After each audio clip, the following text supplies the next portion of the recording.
Quelle soirée, quel concert, quel programme et quels artistes ce dimanche 23 juillet dans la cour d'honneur du Palais Princier en présence de son Altesse Sérénissime le Prince Souverain.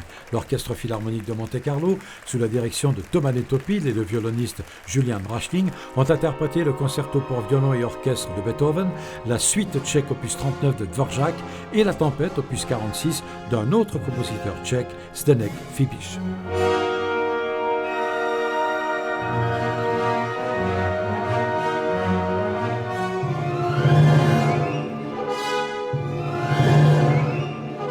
That's Fibiš, and he's remarkable with his opera music, with his Tempest. Fibiš est un compositeur remarquable, c'est comme de la musique d'opéra, avec La Tempête, le poème symphonique d'après Shakespeare, opus 46, que nous jouons ce soir.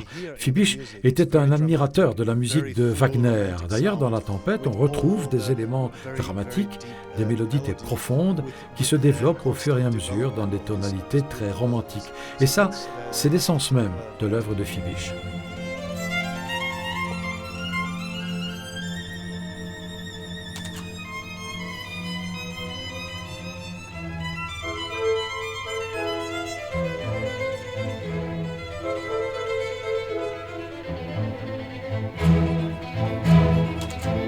It's always a great honor, a great joy, a great pleasure to be able to. C'est toujours un grand honneur, une grande joie, un grand plaisir d'avoir la chance de faire de la musique avec l'Orchestre Philharmonique de Monte-Carlo. C'est un très grand orchestre. Là, j'ai vu des visages nouveaux, de jeunes musiciens. Je suis venu ici en 1999 pour la première fois et je découvre que cet orchestre a beaucoup changé, vraiment beaucoup changé. Aujourd'hui, c'est un des meilleurs orchestres d'Europe. C'est toujours un grand plaisir de jouer avec cet orchestre, spécialement ici, dans la cour d'honneur du Palais Princier. C'est magique. On va essayer de faire vivre la magie du concerto de Beethoven ce soir.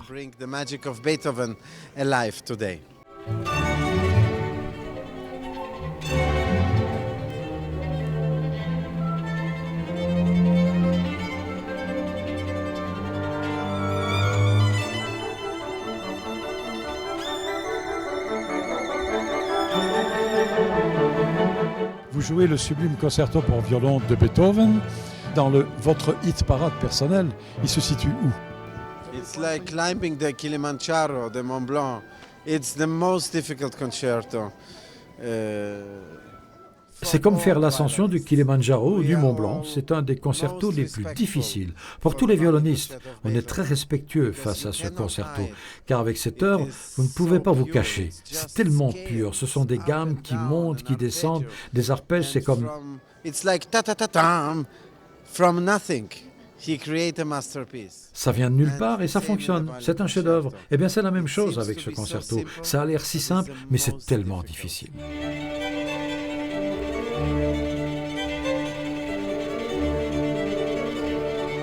Vous êtes chef d'orchestre, vous êtes aussi violoniste. Quand un chef d'orchestre violoniste dirige un violoniste qui est aussi chef d'orchestre, ça se passe comment? C'est une bonne combinaison. Avec Julian, nous travaillons ensemble assez souvent et pour moi, c'est toujours un plaisir. Car en tant que violoniste, je suis très heureux de travailler avec ce grand violoniste qu'est Julian.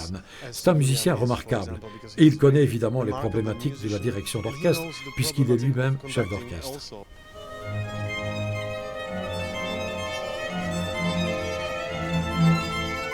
It works wonderful because it's not about violin or about conducting, it's about the music. And it's about the music. Ça marche très bien parce que ce n'est pas une question de violoniste ni de chef d'orchestre, tout ça. Il s'agit de musique ici, de dialogue musical, d'échange, d'essayer de trouver une sorte d'équilibre, une unité entre l'orchestre, le chef et le violoniste. Cela va devenir une sorte de triangle, un triangle parfait. Et dans ce triangle, il doit y avoir un équilibre parfait, une harmonie totale. C'est ce qui s'est passé pendant la répétition.